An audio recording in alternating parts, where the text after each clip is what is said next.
দেশৰ বিত্তমন্ত্ৰীগৰাকীয়ে আজি সংসদৰ মজিয়াত 2025 আৰু 26 বছৰৰ কাৰণে আমাৰ বাজেট উত্থাপন কৰিলে। এই বাজেটখনে এই সন্ধিক্ষণত আমি ভবা মতে যে আমাৰ অৰ্থনীতিক পুনৰ্জীৱিত কৰাৰ কাৰণে এটা সমল হ'ব, এটা উপায় দিব,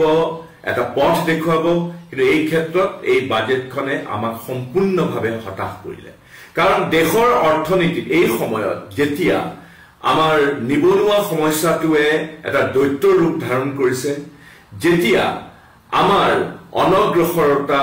আমাৰ অৰ্থনৈতিক উজ্জীৱনতা সদায় স্থিমিত হৈ পৰিছে, যেতিয়া কোনো ধৰণৰ বিনিয়োগ হোৱা নাই, যেতিয়া সাধাৰণ মধ্যবিত্ত মানুহৰ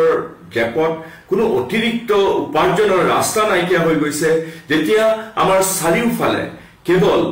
আমাৰ মূল্য বৃদ্ধি আৰু বিভিন্ন প্ৰকাৰে আমাৰ মানুহক হেঁচি ধৰিছে, সেই সময়ত আমি বিচাৰিছিলো যে আমাৰ মধ্যবিত্ত লোকসকলৰ জেপত অতিৰিক্ত এক আয়ৰ ৰাস্তা, উপাৰ্জনৰ ৰাস্তা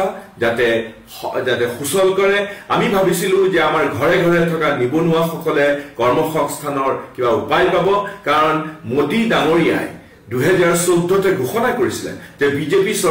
চৰকাৰখনে প্ৰতি বছৰে 2 কোটিকৈ নতুন চাকৰি, নতুন কৰ্মসংস্থানৰ সৃষ্টি কৰিব। সেই অনুপাতে অন্তত দেশত 20 কোটি নতুন কৰ্মসংস্থান সৃষ্টি কৰাৰ তেওঁলোকৰ প্ৰতিশ্ৰুতি আছিলে, কিন্তু সেই প্ৰতিশ্ৰুতি সম্পূৰ্ণৰূপে বাদ দি পেলাই আমাৰ যিটো কংগ্ৰেছৰ দিনতে আৰম্ভ কৰা যিটো মনৰেগা,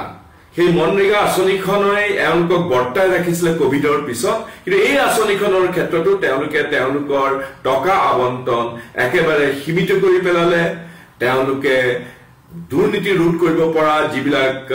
ব্যৱস্থা আছিলে, লোকপাল বা এন্টি কৰাপশ্যন ব্যৱস্থা আছিলে, সেইবিলাকৰ বাজেট শূন্য কৰি পেলালে। আৰু উত্তৰ পূৰ্বাঞ্চলৰ কাৰণে আমাৰ ডোনাৰ মিনিষ্ট্ৰীৰ একেবাৰে বাজেট নাইকিয়া কৰি পেলালে, আৰু যিখিনি বাজেটত ধৰা আছিলে সেই ধনো তেওঁলোকে খৰচ কৰিবলৈ ব্যৰ্থ হ'ল। গতিকে আপাতত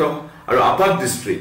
যে এই বাজেটখনে আমাৰ সাধাৰণ মধ্যবিত্তৰ মানুহ, সাধাৰণ খাটি খোৱা মানুহ, শ্ৰমজীৱী মানুহ, আমাৰ কৃষিজীৱী মানুহৰ জীৱনলৈ নতুন আশাৰ বতৰা কঢ়িয়াই আনিবৰ কাৰণে ব্যৰ্থ হৈছে।